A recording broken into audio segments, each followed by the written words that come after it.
Je vais très bien bâcher parce que j'ai relu la charte de l'impérialisme. Ah. Et j'ai retrouvé, parce qu'on nous demandait ici un jour que, quelle est la source. Quelle est la source? Oui. Voilà. Alors Bachir est venu avec la source.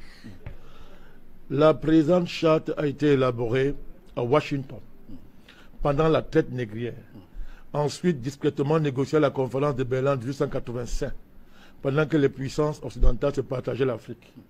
Elle a été renégociée secrètement à Yalta au moment du partage du monde en deux blocs après la Deuxième Guerre mondiale et pendant la création des sociétés des nations, l'ancêtre de l'ONU. Bachir, la source de ce document, je vous le dis, c'est le musée de Tervuren.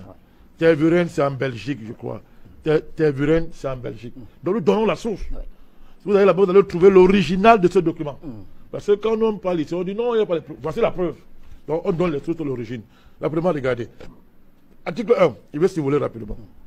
La devise de l'impérialisme, c'est gouverner le monde et contrôler les richesses de la planète. Notre politique est de diviser pour mieux régner, dominer, exploiter et piller pour remplir nos banques et faire d'elles les plus puissantes du monde. Article 2 de la charte. Aucun pays du tiers-monde ne constitue un État souverain et indépendant. Article 3. Tout pouvoir dans le tiers-monde émane de nous.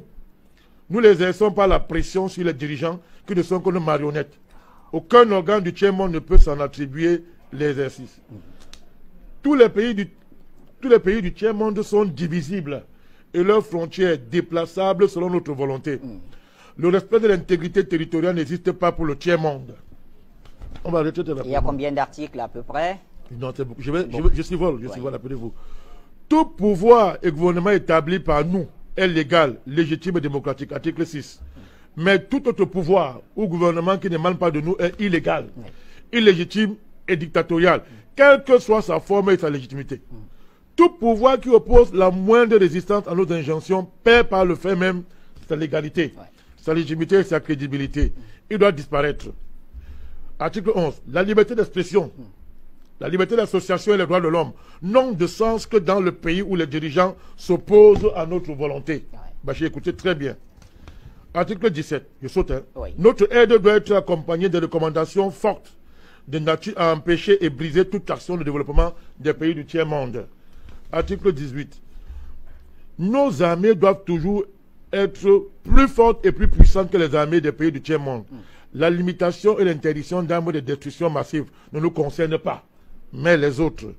Nos armées doivent s'entraider et s'unir dans la guerre contre l'armée d'un pays faible pour afficher notre suprématie et se faire craindre par les pays du tiers-monde.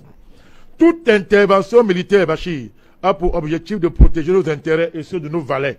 Toute opération d'évacuation des ressortissants des pays occidentaux cache notre mission réelle, celle de protéger nos intérêts et ceux de nos valets. Je termine par l'ONU. Écoutez bien, article 22. L'ONU est notre instrument. Nous devons l'utiliser contre nos ennemis et les pays du tiers-monde pour protéger nos intérêts. Article 23. Notre objectif est de déstabiliser et détruire les régimes qui nous sont hostiles et installer nos marionnettes sous la protection de nos militaires, sous la couverture des mandats des forces de l'ONU.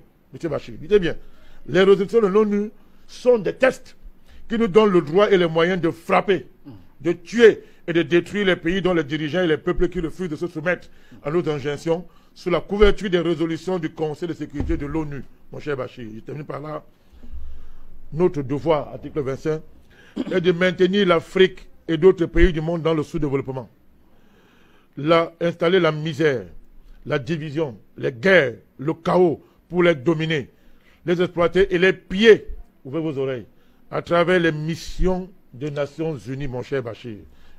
Notre règle d'or, article 26, est la liquidation physique des leaders et dirigeants nationalistes du tiers-monde.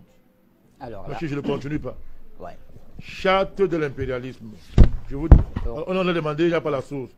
Tervuren se trouve le musée royal de l'Afrique centrale. Tervuren est une commune néerlandophone de Belgique, située en région flamande, dans la province du Brabant flamand.